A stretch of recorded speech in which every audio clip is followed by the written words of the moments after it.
আসসালামু আলাইকুম সুধী দর্শক, দূরে কাছে যে যেখানে বসে এই মুহূর্তে এই ভিডিওটা দেখছেন তাদের সবাইকে মাহফুজের কিচেন ভিডিওতে ওয়েলকাম।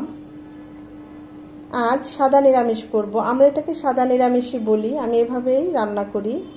এখন তো বাজারে সিম নেমে গিয়েছে, তো তাই সিম নিয়ে আসলাম। একদম সিম্পল, শুধু সিম আর আলু দিয়ে এই সাদা নিরামিষটা হয়। আর যারা আলু পছন্দ করেন না, আলু দিবেন না, শুধু সিম দিয়ে একই রেসিপিতে এভাবে রান্না করবেন, অসম্ভব ভালো হয়।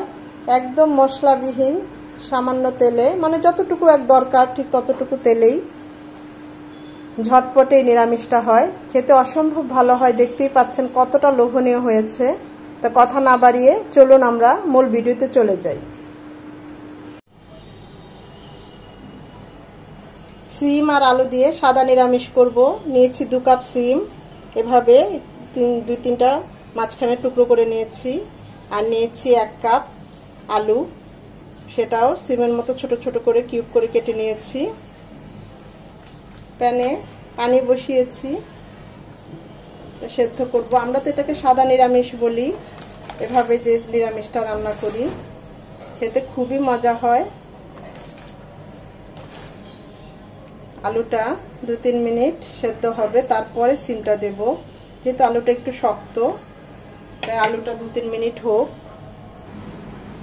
2 থেকে 3 মিনিট আলুটা একটু বয়ল করার পর দিয়ে দেব সিমগুলো। এখানে সিমের পরিমাণটা একটু বেশি দিবেন, তাহলে খেতে মজা হবে। আর যে বাতি এরকম বিচিওয়ালা সিম দিলে সেই নিরামিষটা আরো বেশি ভালো হয়। একদম খুব ভালোভাবে আলু আর সিম সেদ্ধ করে নেব।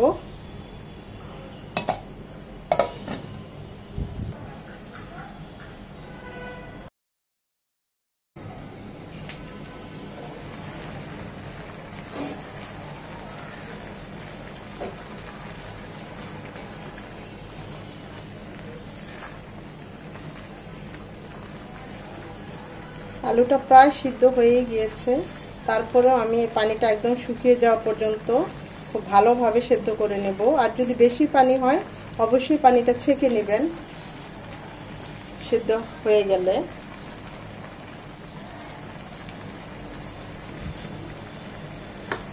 আলু সিম সব সেদ্ধ হয়ে গিয়েছে। চটি দিয়ে আরেকটু আলুটাকে এভাবে, সিমটাকে আরেকটু এভাবে ভেঙে নেব।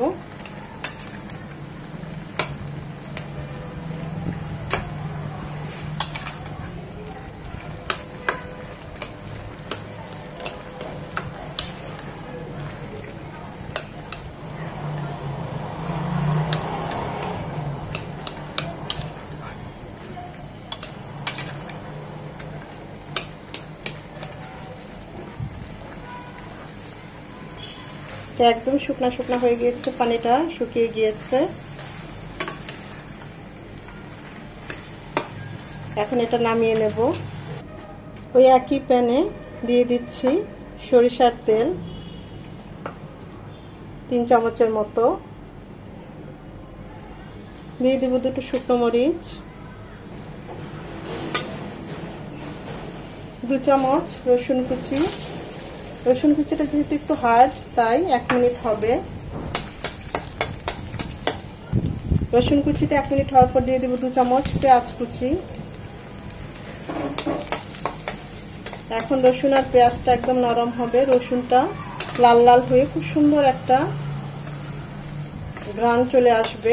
পেঁয়াজটাও একদম নরম হবে। পেঁয়াজটা একদম নরম হয়ে এসেছে, রসুন কুচি লাল লাল হয়ে এসেছে, খুব সুন্দর একটা অ্যারোমা চলে এসেছে। এই স্টেজে দিয়ে দিব আমরা সিম আর আলুটা যেটা সেদ্ধ করে নিয়েছি।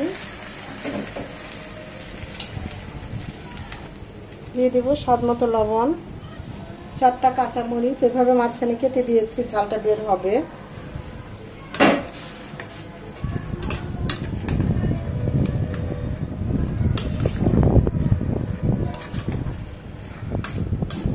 খুব ভালোভাবে নেড়ে চেড়ে মিশিয়ে বাগারটার সাথে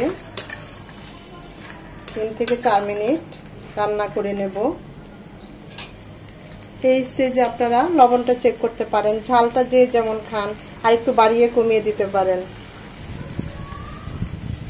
আলুটা ভেঙে দিয়েছি, মাখো মাখো হয়েছে, সেই জন্য দেখবেন এই সবজিটা খেতে খুবই ভালো লাগবে। একদম ভাজা ভাজা হয়ে গিয়েছে, আমরা এখন নামিয়ে নেব। আমাদের সাদা নিরামিষটা একদম রেডি।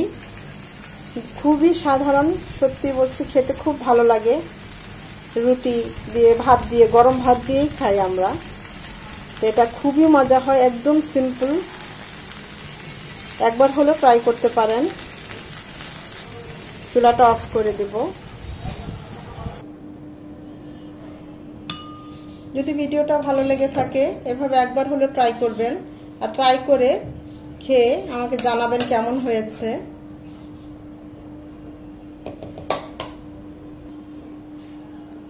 এতক্ষণ যারা এই ভিডিওটা দেখেছেন, আর যদি ভিডিওটা ভালো লেগে থাকে অবশ্যই একটা লাইক দিবেন, কারণ এই লাইকটা পরবর্তী ভিডিও করতে আমাকে উৎসাহিত করে, সাহায্য করে। ধৈর্য ধরে ভিডিওটা দেখার জন্য আপনাদের অসংখ্য ধন্যবাদ।